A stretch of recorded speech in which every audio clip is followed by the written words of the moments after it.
De volta com o Esporte Guará, meu parceiro Dejaí Ferreira. Vamos de segundo e terceiro bloco falar de futebol, falar de Copa do Mundo, com uma rapaziada, com uma turma que conhece de perto o futebol belga, Deja. Sem dúvida nenhuma, e não só fora das quatro linhas, mas tem propriedade para falar do futebol belga porque atuou por muitos anos lá. Não, apresenta. Eu estou aqui com o Rubenilson e com o Jânio, duas feras do nosso futebol local. E para o Subvirgem, a rapaziada aí que é do PlayStation, Subvirgem, que não conhece, esses caras, eu não sei se nasceram na época errada, eu não gosto de falar essa expressão, mas jogaram muita bola, meu parceiro, jogaram muita bola e é uma honra receber tanto o Rubenilson quanto o Jânio. Rubenilson, obrigado pela presença e por ter aceito o nosso convite aqui do Esporte Guará. Obrigado, é uma honra estar do lado de vocês hoje, poder apresentar esse esporte juntos. Valeu. E Jânio aqui também, junto conosco, que fez parte de uma geração muito bacana, muito interessante, que foi chamado dos Marabelgas, né? Jânio, também é uma honra estar recebendo você aqui. Boa tarde, a honra é toda minha, né? Foi um prazer poder participar mais uma vez do programa de vocês, né? Fui convidado e achei que seria bom a gente vir para falar um pouquinho, né, dessa coisa, da história. Um pouquinho da nossa história, né? Essa coisa do Marabelga, a época que nós fomos para lá, né? Como foi essa adaptação que não foi muito fácil, né? Uhum. Mas graças a Deus, com muita vontade, com o objetivo que a gente tinha, né? Nós conseguimos aí alcançar os nossos objetivos. Bom, vocês conseguiram jogar, Dejaí, realizar o sonho de muitos jogadores, né? Chegaram na Europa, em outro clima, em outro momento, e eu queria começar com o Jânio e o Rubenilson. Nós temos algumas ilustrações, inclusive o jogador que fez o terceiro gol pela Bélgica esteve aqui em São Luís com amizade com o Rubenilson, mas antes, Jânio, eu queria saber como foi chegar na Bélgica. Futebol europeu é diferente, é outro estilo realmente do que a turma fala?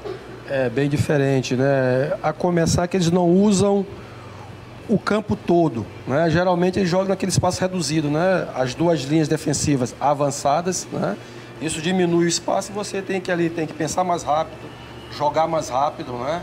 E o futebol movimentar mais rápido. Com certeza, tudo fica mais rápido, né? E o futebol belga, ele tinha uma peculiaridade que nós só escutávamos physique, né? Eles davam uma preocupação maior para a questão física e deixavam de lado a qualidade técnica, né? E eu acho que é aí que nós brasileiros entramos, né? Para passar um pouquinho dessa qualidade técnica e hoje, com a criação da comunidade europeia, né? Os belgas praticamente todos jogam fora de lá em campeonatos como Inglaterra, Espanha, então evoluíram muito, né? Mas aqui para nós hoje dá Brasil, se Deus quiser. Então podemos definir assim, o futebol belga antes, os marabelgas e depois dos marabelgas. Mudou muito, Rubenilson. Você acha que depois da ida dos maranhenses para a Bélgica, fez com que a equipe, evoluísse o futebol belga evoluísse e ganhasse mais da parte técnica? Porque hoje tem Brasil e Bélgica daqui a pouquinho, e se você for pegar a seleção belga, é considerada a melhor geração de todos os tempos. Fala um pouquinho desses jogadores dessa seleção que você acompanhou desde o crescimento do Sub-13, Sub-15, Sub-17. Exemplo disso é o Witzel e o Chadli, que já vieram aqui em São Luís. Isso. A evolução eu achei assim, na época os belgas pegavam muitos treinadores que não jogaram muito bola. Então era aquele negócio, chute para frente, vamos correr, se viram. Vocês é estrangeiro, vocês têm que fazer a diferença, certo? Então eles jogavam num sistema de números. Olha, o número 6 pega o 7, a marcação individual. Então, cada um tinha o seu número. E os treinadores tentavam mudar com o número 20, 14. Aí o senhor tem que marcar quem hoje? Para confundir. Então, era aquela época difícil, né, para nós. E o que aconteceu? Com a evolução das coisas, mudaram os treinadores, botaram ex-atletas, né? Aí começou a melhorar. No caso, no Brasil... Realmente quem entendia do negócio. Quem entendia. É o que se passa no Brasil. Estão botando muita gente que não entende do negócio e acha que sabe. Então, o futebol brasileiro está muito em decadência à custa disso. E os belgas evoluíram nesse nível. E para você ver que hoje a maioria dos treinadores são ex-atletas de futebol, né? Como o Guardiola. Prova disso é o treinador da Bélgica, o Martínez, né? Roberto Martínez, né? Isso. Antes era o Limotes, né? Que jogou comigo. Então, teve essa evolução que deu para observar os treinadores, porque tudo é base, né? Então, eles investiram muito na base e hoje tem um retorno financeiro para eles. Tá entendendo? Isso foi a diferença, eu acho. Bom, nós estamos vendo aqui algumas fotos do Rubenilson com uma rapaziada, né? Queria que você fosse falando um pouquinho aí, Rubenilson, pra gente quem é essa turma aí. Bom, esse é o senhor Evra, que a gente trabalha com ele na empresa dele, que o Jânio, que é representante dele em São Luís do Maranhão a nível jurídico, inclusive na Sé comprou terras em São Luís do Maranhão, que é em Panacoatira, fez investimento. E o Jânio que é o Chadley, né? É o Chadley, que é o Jânio que se ocupa dessa parte de investimento, né? De investir, né? Aqui é o Gilberto Bodá, que foi goleiro da seleção, segundo de Michel Priodomo, porque Michel Priodomo era um monstro, né? Eu lembro dele. Isso. Então aqui era assim, eu jogava no Sub-21 e esse já era o profissional mesmo, né? Então a gente jogava para viajar para a Copa da Europa, que a gente jogou Sub-21, Copa da Europa, né? Próximo. Durante 2 anos. E aí a rapaziada... E aí criou o Nacef, um jovem talento que o clube não acreditava, como muitos jovens que tem aí, né? Eu confiei no... Segura essa imagem, que é importante essa fala, e eu queria também trazer o Jânio para a conversa, porque é o seguinte, o Rubenilson falou que o clube inicialmente não acreditou no atleta, né? Foi o que fez Foi o terceiro gol. O terceiro gol da Bélgica, só situando o telespectador, que fez o terceiro gol da Bélgica agora contra o Japão. O gol da classificação. Como o Rubenilson falou, o clube não acreditava antes e teve a percepção do, que eu posso falar, olheiro, do profissional. E aí trazendo o Jânio, que também trabalha com essa parte. Jânio, é importante ter no nascedouro, lá no início, essa percepção que o Rubenilson está falando. Identificar que esse, mesmo que o clube não diga que vai ser um jogador, o olho técnico é importante. E olha só, fazendo o gol da classificação da Bélgica junto com o Rubenilson. É super importante e eu até gostaria de acrescentar, né? Essa questão da base, na minha visão, ela tem que ser colocada os melhores treinadores. Até para não ocorrer o que ocorreu com o Chadley, porque se o Chadley não tivesse encontrado o Rubenilson no caminho dele, talvez ele não tivesse não teria classificado a Bélgica. Ele, na realidade, ele foi dispensado pelo Standard Liège, né? Ele foi dispensado dessa categoria de base do Standard Liège. E o Rubenilson, olhando um treinamento dele, porque foi contactado pelo irmão do Chadley para olhar, o Rubenilson, não, tem qualidade. E levou ele para a Holanda, né? Levou para a Holanda, para a segunda divisão. Bélgica, né? Exatamente. Isso. Segunda divisão da Holanda, depois foi para o Twente, foi campeão da Copa da Holanda. E aí houve a negociação com o Tottenham. E aí já... Isso que eu queria saber do Rubenilson, porque eu li uma entrevista de que o Rubenilson até orientou ele a não ir para o Tottenham. É verdade isso, Rubenilson? O porquê? Eu vou falar assim, teve 2 situações. Uma foi com a seleção do Marrocos, que ele foi selecionado, porque o Henrique Guerretes é um belga, e queria trazer ele para a seleção do Marrocos. E falou que ia fazer uma grande seleção, né? Então ele chamou nós e reuniu o que a gente achava. E eu falei que não era viável porque ele nasceu na Europa, a mentalidade dele é europeia. Se ele fosse jogar no Marrocos, ele ia jogar contra a Líbia, Arábia Saudita, não seria a mesma coisa, certo? Ele ia sentir. Não ia evoluir. Não ia evoluir. Então, assim, eu não sei se eu fiz a boa escolha para ele, que hoje é contra o Brasil. Na minha opinião, na minha opinião, você fez uma bela escolha. Com certeza. O que vai acontecer hoje, acho que você fez uma belíssima escolha. Então, escolhemos, acho que a lógica, e pro Tottenham já foi mais escolha dele. A gente era contra pelo fato que ele ia fazer concorrência com outros jogadores. Mas ele quis ir, então hoje ele está numa situação que o time dele caiu para a segunda.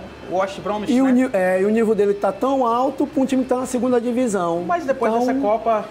depois... Vai pintar, vai. Jânio, depois daquele gol lá, terceiro gol, o moleque não tem jeito, né? Não, ali é assinatura de contrato. Aquilo ali é assinatura de contrato. Acho que ele gastou toda a munição dele contra o Japão e hoje E como que você está vendo as divisões de base, não só do Maranhão, que vocês têm feito um trabalho interessante, e é importante até para que o telespectador veja esses dois como uma marca de sucesso, de credibilidade importante no Maranhão, que nós temos, né? Exemplo disso, são atletas aí sendo vistos mundialmente. Como é que você está vendo a divisão de base do Brasil, Jânio? Só lembrando que o Rubenilson é treinador da categoria de base do Motoclube. Sim. Isso, verdade. Eu poderia falar sobre a base do Maranhão, né? Sim. Que infelizmente deixa muito a desejar, essa é a realidade. Você vê um campeonato hoje sub-19, 12 meses só de competição. Tá? Eu não queria comparar com a Europa, mas a Europa, o período das competições de base é o mesmo período das competições do profissional, então são 10 meses. Então aí você tem condições de fazer um trabalho, fazer uma programação, né? Diferentemente do que ocorre aqui. Aqui a gente trabalha aí aos trancos e barrancos, na vontade, que a gente gosta, está no sangue, não adianta, né? Eu estou hoje como advogado, né? Mas sempre que sou solicitado para voltar ao futebol, eu estou sempre dando aquela contribuição, mostrando como as minhas opiniões, né? Porque a gente não vai ensinar, a gente só mostra a maneira como nós pensamos, né?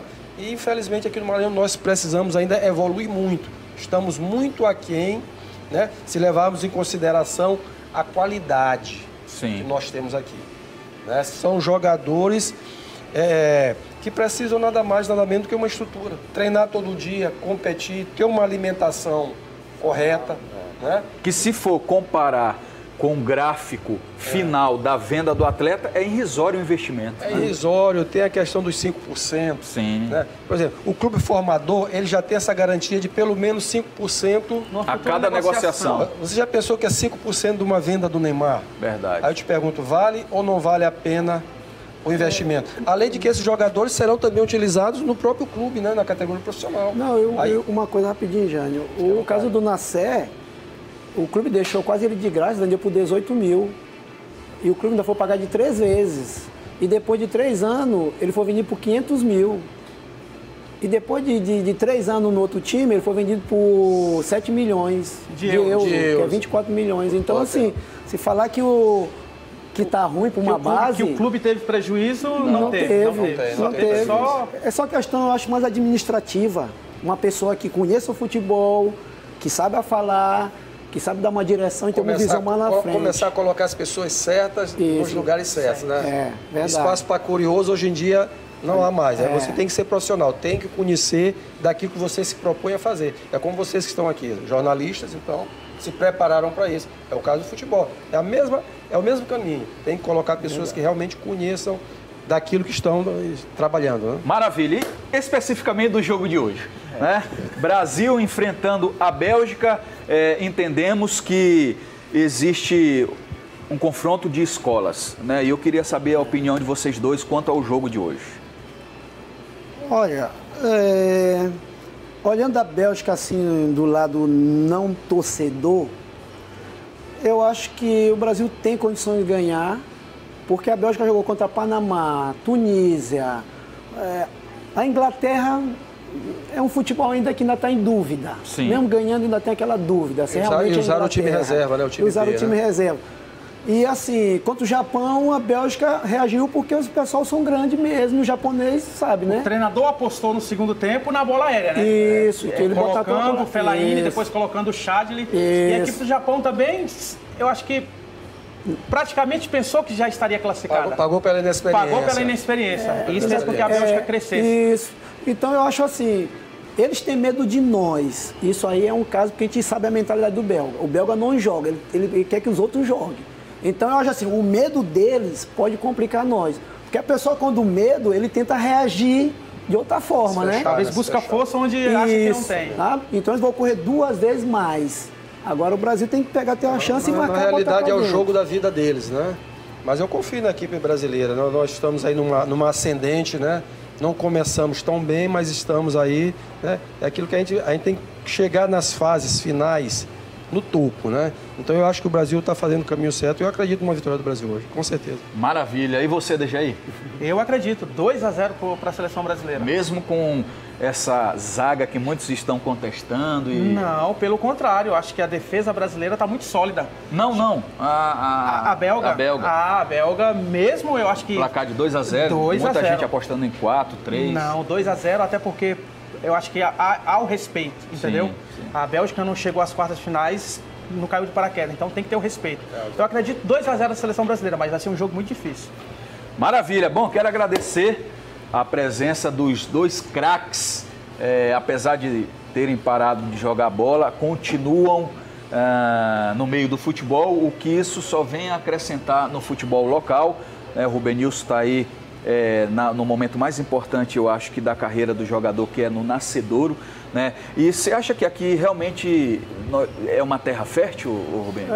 Para te falar, tem um que vai vir agora que é mais forte que Nascer. É mesmo? Aqui do Maranhão? Não, ele é de Recife, só que ele está na Bélgica, eu tenho desde os 13 anos também, e aí a gente deve negociar para o Porto ou Fiorentina. Tá interessado. Mas lembrando que o pai bebeu da água maranhense. Né? O Edmilson jogou aqui no São Paulo. Edmilson? É o filho dele, né? Então, maravilha. E a rapaziada, a expectativa é descobrir mais... Porque aqui tem muito jogador, tem muita qualidade. Sim. É o caso que não dá para ir para os exteriores, tem que ter muito tempo. Aí com a base do moto e com as condições mínimas, né, que o moto dá, é que a gente tem que achar esses recursos. Não é fácil estar em todo lugar, né? Mas os poucos a gente mandou um agora do moto pro Corinthians, tá uma semana lá, que é o Riquelme, através do projeto que a gente tem lá em Rosário, que se chama Bom na Escola, Bom de Bola. Só pode jogar se tiver bom na escola, com notas boas. Não tiver, não joga. Perfeito, é isso mesmo. Ó, quero agradecer o Rubenilson, quero agradecer o Jânio, obrigado pela presença. Obrigado a vocês pelo convite. E realmente abrilhantou muito o nosso Esporte Guará. Segunda-feira estaremos de volta e eu espero que com um bom resultado, né? Sem dúvida nenhuma. Agora vamos desejar boa sorte em francês, pelo menos para uma resenhazinha no fim do programa, né, Rubenilson? Como seria boa sorte Brasil aí em francês? Bonne chance, Brasil. É isso, pai. Agora, Jânio, deseja também boa sorte aos jogadores em francês. Em francês? Em francês. Allez, Brasil! Aê! Vem aí, Danilo Quixaba com o VDR Voz das Ruas. Tchau! Tchau! Obrigado.